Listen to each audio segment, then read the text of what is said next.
बच्चों, मैंने आपको पिछले दोनों वीडियो में अलंकारों के बारे में बताया था। आज मैं आपको रस के बारे में बता रही हूँ। काव्य रूपी शरीर है, उसकी आत्मा रस होता है। रस के बिना हम किसी काव्य की कल्पना ही नहीं कर सकते हैं। अलंकार जो काव्य का शरीर है, उसको सजाने के लिए, उसकी सुंदरता बढ़ाने के लिए एक तत्व है, लेकिन आत्मा जो है वह रस है। रस के बिना कोई भी काव्य निष्प्राण शरीर के समान होता है। आचार्य भरत मुनि ने रस की परिभाषा बताई है, विभावानुभाव व्यभिचारी संयोगाद रस निष्पत्ति। अर्थात विभाव, अनुभाव, व्यभिचारी भाव, इनके संयोग से रस की निष्पत्ति होती है। इसमें एक और भाव है स्थायी भाव। स्थायी भाव हमारे हृदय में, सहृदय के हृदय में हमेशा मौजूद रहता है। जैसे ही हमको कोई वातावरण दिखता है, उस स्थायी भाव का उद्रेक होता है और हमारी भावनाएं उमड़ पड़ती हैं। रस मतलब भाव, हमारे अंदर की जो भाव हैं, भावनाएं हैं, उनका उद्रेक। जब भी हम कोई काव्य पढ़ते हैं तो हमको या तो उसको पढ़ने पे खुशी होती है या दुख होता है, कोई ना कोई आनंद आता है। अगर हम उसमें किसी प्रकार का आनंद ही नहीं लें तो उसको पढ़ने का कोई फायदा ही नहीं है। वो काव्य नहीं कहलाता, वो बेकार है।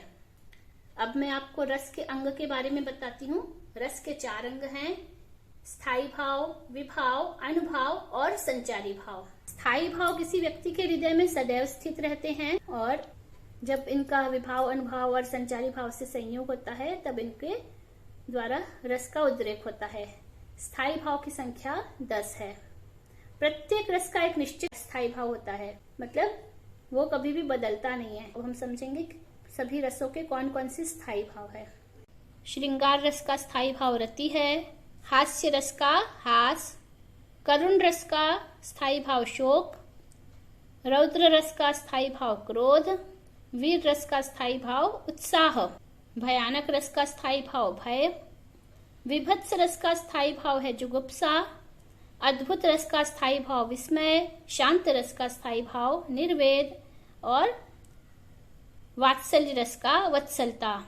पहले के समय में केवल 9 रस ही थे, फिर वात्सल्य को रस का दर्जा दिया गया। ये सभी स्थायी भाव सहृदय के हृदय में हमेशा मौजूद रहते हैं, केवल उसको जमीन की जरूरत है। जैसे बीज उनके हृदय में रहता ही है स्थित, वातावरण मिलते ही उस बीज का, उस भाव का उदय होने लगता है। इसके बाद दूसरा है विभाव। वे सभी साधन या कारण जिनके कारण सहृदय सामाजिक के हृदय में स्थित स्थायी भाव का उदय होता है, स्थायी भाव उद्बुद्ध होता है, उन्हें विभाव कहते हैं। विभाव का अर्थ है भावों को विशेष रूप से जगाने वाला। जो भी कारण है, जो भी वस्तु है, जो भी विषय है, जो हमारे हृदय में पड़े हुए सुप्त भावों को जगा देता है और जागने के बाद उन्हें उद्दीप्त करता है, उन्हें विभाव करते। तो विभाव भी 2 प्रकार के हैं, आलंबन और उद्दीपन विभाव। जब किसी विभाव को देख करके, अर्थात किसी कारण को देख करके हमारे मन में भी वैसा ही भाव उत्पन्न होने लगता है, तो वह आलंबन विभाव कहलाता है। जैसे कोई आदमी हमारे सामने हंस रहा है तो उसको देख करके हमको हंसी आने लगती है। जब हम किसी शोक के स्थान पे जाते हैं, वहां सभी लोग रोते रहते हैं, उनको रोते हुए देख करके हमको भी रोना आने लगता है, तो इसको बोलते हैं आलंबन विभाव। इसके बाद उद्दीपन विभाव है, स्थायी भाव को और अधिक भड़काने वाला, और अधिक बढ़ाने वाला जो कारण है। जैसे हम किसी शोक के स्थान पे गए, वहां से भी लोग रो रहे हैं, तो हमको उसको देख करके रोने की इच्छा होने लग रही है।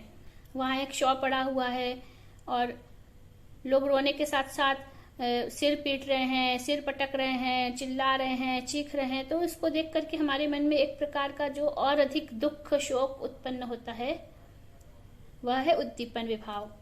जब हम किसी अंधेरी रात में जाते हैं कहीं और वहां पे जोर जोर से उल्लुओं की आवाज आने लगती है, डरावने स्थान पर अगर हम जा रहे हैं, किसी आसपास शमशान है, तो आलंबन विभाव के द्वारा भय उत्पन्न हो रहा है, लेकिन अचानक से जोर जोर से उल्लू की आवाज आने लगे, सरसराहट होने लगे। पेड़ों में से कई बार रहते हैं, पत्तों की सरसर सरसर आवाज आती है अंधेरे में, तो उसको देख करके बहुत भय उत्पन्न होने लगता है, तो ये उद्दीपन विभाव है। अनुभाव जो हमारे भाव हैं, मतलब आलंबन के बाद में हमारे मन में रस उत्पन्न होने लगा, तो रोने लगते हैं या हंसने लगे, हंसते हंसते ताली बजाने लगे या ठहाका लगाने लगे। ये सारे अनुभाव मतलब भाव के बाद में, अनु मतलब बाद में होता है। हृदय में रहने वाला जो भाव है वो जागृत होने लगता है तो हमारे शरीर की, हाथ पैर की चेष्टाएं होने लगती है, तो इसको अनुभाव बोलते हैं। इसके बाद है संचारी भाव। संचारी भाव स्थायी भाव के विकास में सबसे अधिक सहायक और रस का उपकारक है। एक ही स्थायी भाव के बीच में अनेक संचारी भाव आते हैं। संचारी भाव स्थायी भाव के विकास में सहायक है और रस का उपकारक होता है। एक ही स्थायी भाव के बीच बीच में पानी के बुलबुलों की तरह, तरंगों की तरह अनेक भाव आते रहते हैं और विलीन भी होते रहते हैं। उन्हें संचारी भाव कहते हैं। भरत मुनि ने 33 संचारी भाव माने हैं।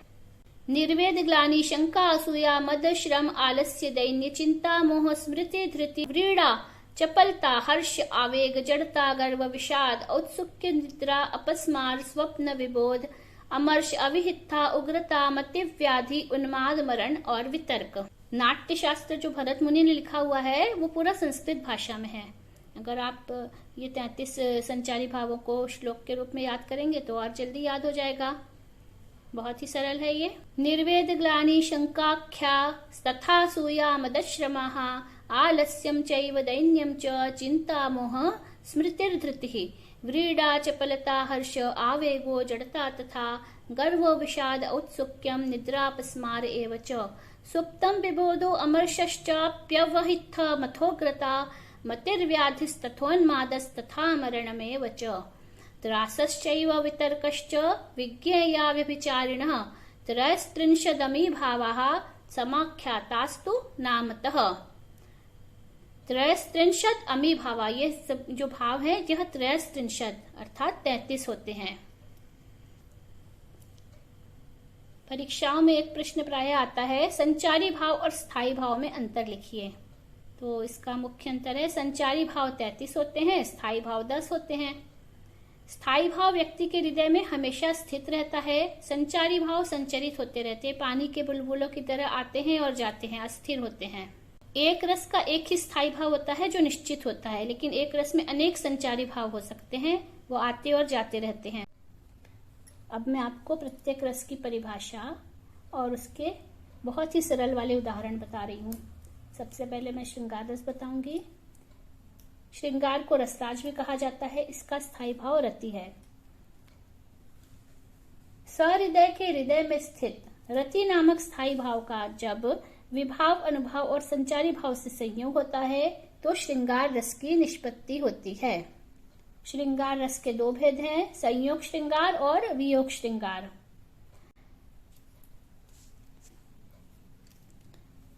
जिसको हम प्रेम बोलते हैं। नायक और नायिका के मिलन का वर्णन हो वहां संयोग श्रृंगार होता है, और जहां नायक और नायिका के विरह का वर्णन हो तो वहां वियोग श्रृंगार होता है। इसका उदाहरण है, राम को रूप निहारती जानकी, कंगन के नग की परछाही, या ते सबे सुधि भूली गई, कर टेकी रही पलटारत नाही। इसमें जो जानकी है वो राम के रूप को निहार रही है अपने कंगन के नग में और सब कुछ भूल गई है। यहाँ संयोग श्रृंगार है। बिनु गोपाल बैरिन भई कुंजय, तब ये लता लगती अति शीतल, अब भई विषम ज्वाल की पुंजय। यहाँ पर वियोग श्रृंगार है। बिना गोपाल के सारी जो कुंजवन है, बगीचे हैं और सारी लताएं जो पहले शीतल लगती थी अब भयानक ज्वाला के पुंज के समान महसूस हो रही हैं। बतरस लालच लाल की मुरली धरी लुकाए, सौह करे भौहन हसे, देन कहे नट जाए। यहाँ गोपियां कृष्ण की बातों के लालच में उसकी मुरली छुपा दे रही हैं और जैसे ही वह बोल रहा है कि मुझे दो तो मना कर दे रही हैं। इसमें संयोग श्रृंगार है। ये देखिए कितना सुंदर वर्णन है, प्रकृति का वर्णन है। तरनी तनुजा तट तमाल तरुवर बहु छाये, झुके कूल सो जल पर सनहित मनहु सुहाए। ये अनुप्रास अलंकार का भी उदाहरण है। यमुना के जो किनारे पे वह तमाल के वृक्ष झुके हुए हैं, ऐसा लगता है कि वह पानी का स्पर्श करने के लिए झुके हुए हैं। यहाँ वृक्ष और नदी इनका संयोग श्रृंगार है। प्रकृति चित्रण है हालांकि यहाँ पर। इसके बाद दूसरा रस है हास्य रस। सहृदय के हृदय में स्थित हास नामक स्थायी भाव का जब विभाव, अनुभाव और संचारी भावों से संयोग होता है तब हास्य रस की निष्पत्ति होती है। किसी भी पदार्थ या व्यक्ति की असाधारण आकृति, वेशभूषा, चेष्टा आदि को देख करके हृदय में जो विनोद का भाव जागृत होता है उसे हास कहते हैं। ये हास्य रस का स्थायी भाव है।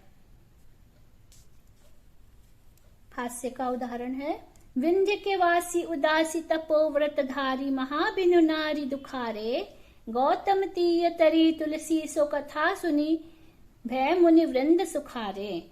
भय भय शीला सब चंद्रमुखी परसे पद मंजुल कंज तिहारे, कीन्ही भली रघुनायक जो जो कृपा करी कानन को पगुधारे। यहाँ पर ये कहा गया है कि जो विंध्य पर्वत के वासी थे, जब राम वहां पे आ रहे थे तो उनको देख करके बहुत ही प्रसन्न हो गए और सोचने लगे कि जब राम एक शिला को चंद्रमुखी बना सकते हैं, नारी बना सकते हैं, तो यहाँ तो पत्थर ही पत्थर है, कितनी सारी नारियां हो जाएंगी। हास्य रस से यहाँ पर ऐसा वो सोच रहे हैं। उनकी इस बात को सुन करके हंसी आती है। कहा बंदरिया ने बंदर से, चलो नहाने चले गंगा, बच्चों को छोड़ेंगे घर पे होने दो हुड़दंगा। इस दौड़ धूप में क्या रखा, आराम करो आराम करो, आराम जिंदगी की कुंजी, इससे न तपेदिक होती है। आराम सुधा की एक बूंद तन का दुबलापन खोती है। आराम शब्द में राम छिपा जो भव बंधन को खोता है। आराम शब्द का ज्ञाता तो विरला ही योगी होता है। यहाँ पर एक आलसी व्यक्ति है जो अपनी निर्लज्जतापूर्ण बातें बता रहा है कि आराम करो, कार्य नहीं करो, कर्म को खराब बोल रहा है। तो इस व्यक्ति की व्यंग्योक्तियां सुन करके हंसी आती है। इसके बाद तीसरा रस है करुण रस। करुण रस का स्थायी भाव शोक है। इस साहित्य में सबसे पहला जो रस है वह भी करुण रस ही है। वाल्मीकि ऋषि ने जब क्रौंच के वध को देखा, उसको देख करके ऋषि के हृदय में करुण रस उत्पन्न हुआ और वो शोक करने लगे। महर्षि वाल्मीकि ने करुणा के उद्रेक में जो श्लोक बोला था वह विश्व का सबसे पहला काव्य श्लोक जिसको बोल सकते हैं है। इसके पहले ऋग्वेद वगैरह में भी है, सभी वेदों में भी श्लोक है, लेकिन जो काव्य में, साहित्य में महाकाव्य के रूप में जो श्लोक है वह सबसे पहला श्लोक उन्हीं का है।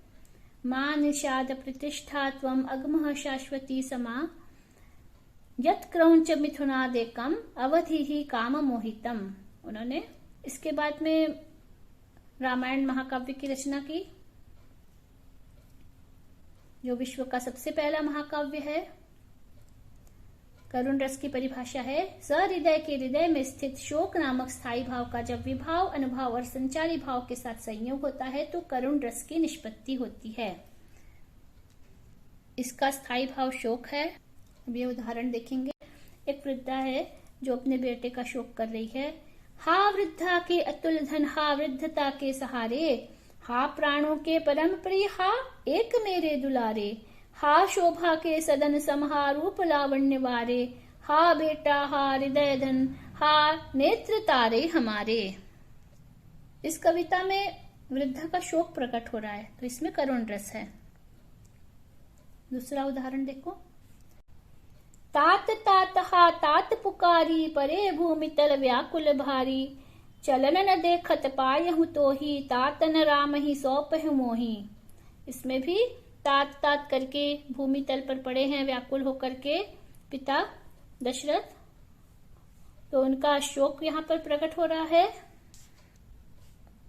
राम राम कही राम कही, राम राम कही राम, तन परिहरि रघुपति विरह, राव गयहु सुरधाम। दशरथ सुरधाम देवलोक को चले गए, उनका निधन हो गया था राम राम कहते हुए राम के विरह में। एक बहुत ही सुंदर एक और उदाहरण है, बहुत ही सरल है। मणि खोए भुजंग सी जननी, फनसा पटक रही थी शीश, अंधी आज बना कर मुझको, क्या न्याय किया तूने जगदीश। यहाँ पर जननी जो माँ है वह भुजंग के समान तड़फड़ा रही है उसके बेटे की मृत्यु हो गई है तो उसको पता चला, तो यहाँ इसका शोक प्रकट हो रहा है। फिर अगला है रौद्र रस। सहृदय के हृदय में स्थित क्रोध नामक स्थायी भाव का जब विभाव, अनुभाव और संचारी भाव के साथ संयोग होता है तो वह रौद्र रस की निष्पत्ति होती है। इसका उदाहरण है, श्री कृष्ण के सुन वचन अर्जुन क्रोध से जलने लगे, सब शोक अपना भूल कर करतल युगल मलने लगे। श्री कृष्ण की बातें सुनकर के अर्जुन क्रोधित हो गए और अपने हाथ को मलने लगे। यहाँ हाथ मलना उनका अनुभव है। एक और उदाहरण, सुनहु राम जहि शिव धनु तोरा, सहस बाहु समसो रूप मोरा, सो बिलगाऊ बिहाई समाजा, नत मारे जय ये सब राजा। इस उदाहरण में परशुराम का क्रोध दिखाया गया है। शिव का धनुष टूटने के बाद में वो राम से पूछ रहे, बताओ किसने शिव का धनुष तोड़ा है? वो मेरा सबसे बड़ा शत्रु है, मैं अगर नहीं बताऊं तो मैं उन सभी राजाओं को फिर से मार दूंगा। इसके बाद वीर रस है। सहृदय के हृदय में स्थित उत्साह नामक स्थायी भाव का जब विभाव, अनुभाव और संचारी भाव के साथ संयोग होता है तो वीर रस की निष्पत्ति होती है। वीर रस के उदाहरण को देखते ही हमको समझ में आ जाता है तुरंत कि ये वीरता से के संबंधित है। जो हम 26 जनवरी 15 अगस्त को जो भी देश गीत वगैरह पढ़ते हैं ना, और कविताएं, वो सारे वीर रस में ही हैं। आपको अगर कुछ याद हो उसमें से तो आप उसको भी लिख सकते हैं वीर रस के उदाहरण में। बुंदेले हर बोलो के मुंह हमने सुनी कहानी थी, खूब लड़ी मर्दानी वह तो झांसी वाली रानी थी। सारी जितनी भी वीर रस की कविताएं हैं, सारा जो भी देशभक्ति की कविताएं सारी वीर रस में आ जाएंगी। हे सारथे है द्रोण क्या देवेंद्र भी आकर लड़े अड़े, है खेल क्षत्रिय बालुका का विहो भेदन कर लड़े। मैं सत्य कहता हूँ सखे सुकुमार मत जानो, मुझे यमराज से भी युद्ध को प्रस्तुत सदा मानो। फिर वीर तुम बढ़े चलो, धीर तुम बढ़े चलो, हाथ में ध्वजा रहे, बाल दल स्वजा रहे, ध्वज कभी झुके नहीं, दल कभी रुके नहीं, वीर तुम बढ़े चलो, धीर तुम बढ़े चलो। इसी का एक और जो अगली पंक्तियां हैं, इसको आप उदाहरण में लिख सकते हैं। वीर तुम बढ़े चलो, धीर तुम बढ़े चलो, सामने पहाड़ हो, सिंह की दहाड़ हो, तुम निडर डरो नहीं, तुम निडर डटो वहीं, वीर तुम बढ़े चलो, धीर तुम बढ़े चलो। इसके बाद भयानक रस है। भय जिससे उत्पन्न होता है। सहृदय के हृदय में स्थित भय नामक स्थायी भाव का जब विभाव, अनुभाव और संचारी भाव से संयोग होता है तब भयानक रस की निष्पत्ति होती है, जिससे डर लगता है हमको। किसी भी कविता को पढ़ करके मन में डर या सिहरन की भाव आए तो वो सब भयानक रस है। एक ओर अजगर ही लखी, एक ओर मृगराय, विकल पटोही बीच ही परियो मूर्छा खाए। एक ओर अजगर है और एक ओर शेर है, बीच में बटोही मतलब जो पथिक है वह फंसा हुआ है और उन दोनों को देख करके वह मूर्छित हो गया। ये जयशंकर प्रसाद के कामायनी महाकाव्य का बहुत ही सुंदर उदाहरण है। उधर गरजती सिंधु लहरियां, कुटिल काल के जालों सी, चली आ रही फेन उगलती फन फैलाए व्यालों सी। जब प्रलय का समय था उस समय तेज सिंधु की मतलब समुद्र की तेज लहरें काल के जाल के समान गरज रही थी। ऐसा लग रहा था व्याल मतलब सर्प फन फैलाए हुए आ रहे हैं। ये भयानक दृश्य देख करके भय उत्पन्न होता है। बालधि विशाल विकराल ज्वाला जाल मानो, लंक लीलिबे को काल रसना पसारी है। भयानक समुद्र देख करके और चारों ओर लंका में आग लगी हुई है, ज्वालाएं जल रहा है चारों ओर।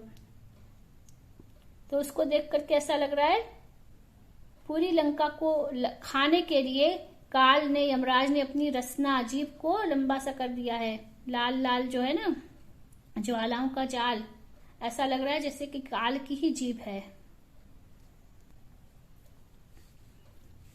इसके बाद विभत्स रस। सहृदय के हृदय में स्थित जुगुप्सा नामक स्थायी भाव का जब विभाव, अनुभाव और संचारी भाव से संयोग होता है तब विभत्स रस की निष्पत्ति होती है, जिससे घृणा उत्पन्न होती है। सिर पर बैठो काग आँखि दो खात निकारत, खींचत जिभहि सियार अति ही आनंद उरधारत। गिद्ध जांग कहाँ खोदी खोदी के मांस उचारत, स्वान अंगुरिन काटि काटि के खान विचारत। इतना गंदा वर्णन है। बहु चिल्ह नोचिले जात तुच, मोद मठ्यो सब कोहियो। जनु ब्रह्म भोज जिजमान कहू, आज भिखारुन कहूँ दियो। ऐसा लग रहा है कि चील भी उनके मांस को नोच नोच के ले जा रहे हैं और सभी जानवरों को बहुत प्रसन्नता हो रही है, उनका मन आनंदित हो रहा है। भिखारियों को ब्रह्म भोज हो रहा है। एक और उदाहरण देखिए। विष्ठा पूय रुधिर कचहाड़ा, वरश कहूँ उपल बहु छाड़ा। अगला रस है अद्भुत रस। सहृदय के हृदय में स्थित विस्मय नामक स्थायी भाव का जब विभाव, अनुभाव और संचारी भावों से संयोग होता है तब अद्भुत रस की निष्पत्ति होती है। केशव कही न जाई का कहिए, देखत तव रचना विचित्र अति समुझ मन ही मन रहिए। इस पंक्ति में अद्भुत रस है। इसमें केशव कृष्ण से बोल रहे हैं आप कहीं नहीं जाइए, क्योंकि तुम्हारी इतनी विचित्र रचना है जिसको देख करके मुझे लग रहा है कि आप मेरे मन में ही रहिए, कहीं नहीं जाइए। अखिल भुवन चर अचर सब हरि मुख में लखी मातु, चकित भई गदगद वचन विकसित दुर्ग पुलकातु।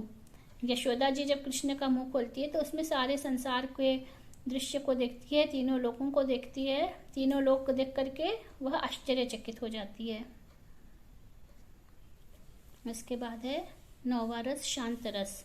सहृदय के हृदय में स्थित निर्वेद नामक स्थायी भाव का जब विभाव, अनुभाव और संचारी भाव से संयोग होता है तब वहां शांत रस की निष्पत्ति होती है।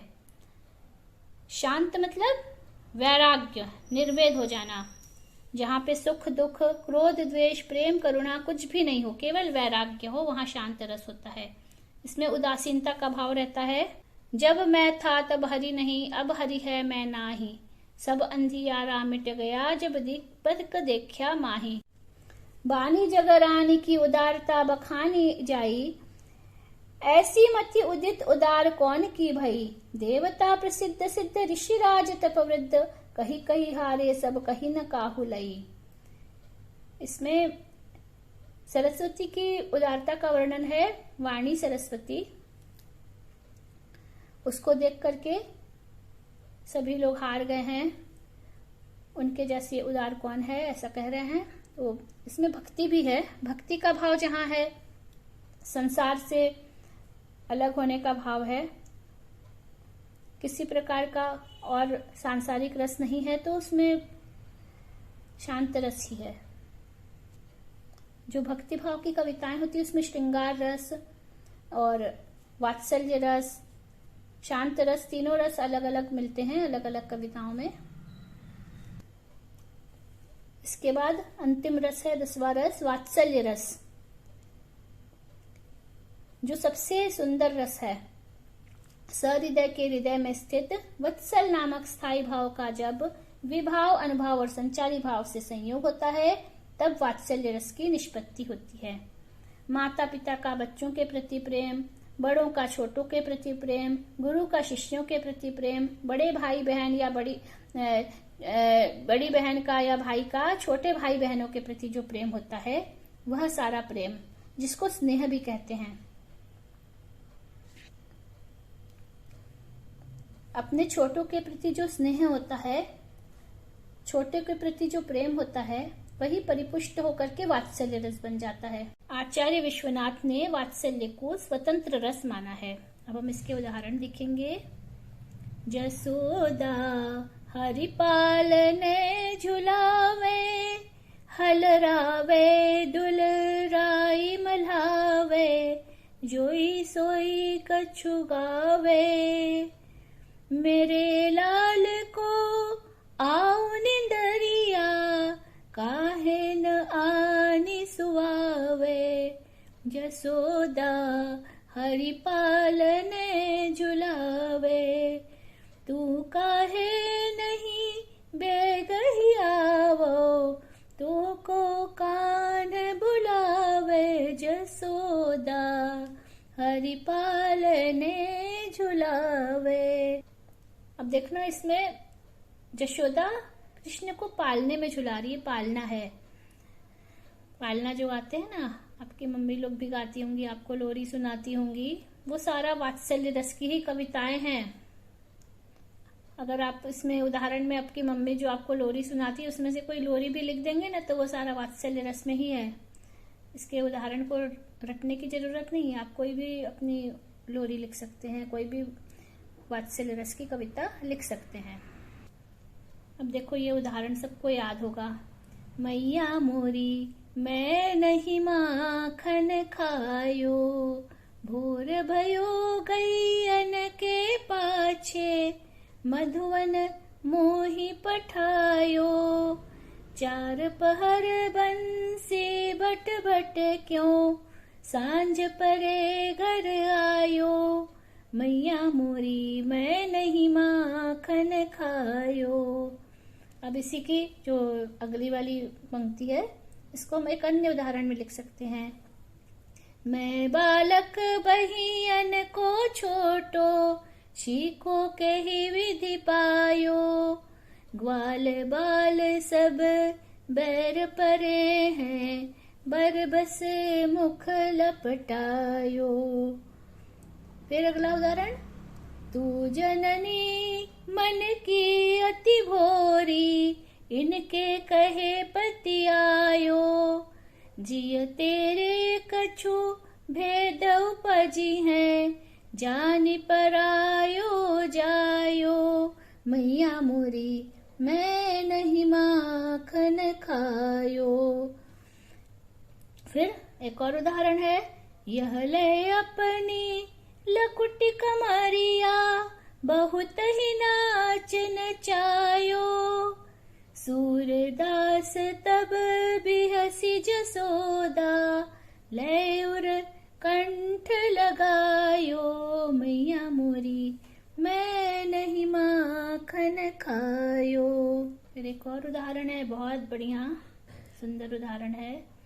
ठुमक चलत रामचंद्र, बाजत पैंजनिया, ठुमक चलत रामचंद्र, किलक किलक उठत धाय, गिरत भूमि लटपटाय, धाय मात गोद लेत, दशरथ की रनिया, ठुमक चलत रामचंद्र, बाजत पैंजनिया, ठुमक चलत रामचंद्र, अंचल रज अंग झारी, विविध भांति सो दुलार, तन मन धन वारी वारी, कहत मृदु बचनिया, ठुमक चलत रामचंद्र,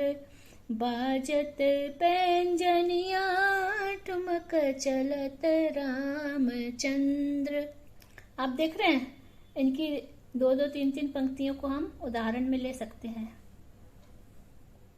विद्रुम से अरुण अधर, बोलत मुख मधुर मधुर, सुभग नासिका में चारु, लटकत लटकनिया, ठुमक चलत रामचंद्र, बाजत पैंजनिया, ठुमक चलत रामचंद्र, तुलसीदास अति आनंद, देख के मुखार विंद, रघुवर छवि के समान, रघुवर छवि बनिया, ठुमक चलत रामचंद्र, बाजत पैंजनिया, ठुमक चलत रामचंद्र। तो देखिए कितना सुंदर उदाहरण है, इसको हम गा भी सकते हैं। रस युक्त काव्य को गाया भी जा सकता है और बजाया भी जा सकता है, उसके ऊपर डांस भी किया जा सकता है। लेकिन जो रस से युक्त काव्य ही नहीं है, उसमें हम क्या उसको काव्य बोलेंगे? आचार्य विश्वनाथ ने भी कहा है, रसात्मकम वाक्यम काव्यम, अर्थात रसात्मक वाक्य ही काव्य होता है। जिसमें रस नहीं है वह काव्य ही नहीं है, उसको काव्य की श्रेणी में रख ही नहीं सकते हैं। ठीक है, तो बच्चों आप अब रस को बहुत अच्छी तरह से समझ लिए हैं। अब अगले वीडियो में आपको शब्द शक्ति और शब्द गुण और छंद, इनके बारे में क्रमशः बताती जाऊंगी। आपको वीडियो पसंद आया हो तो इसको लाइक करिए, शेयर करिएगा, जिससे सभी को इसका फायदा मिले।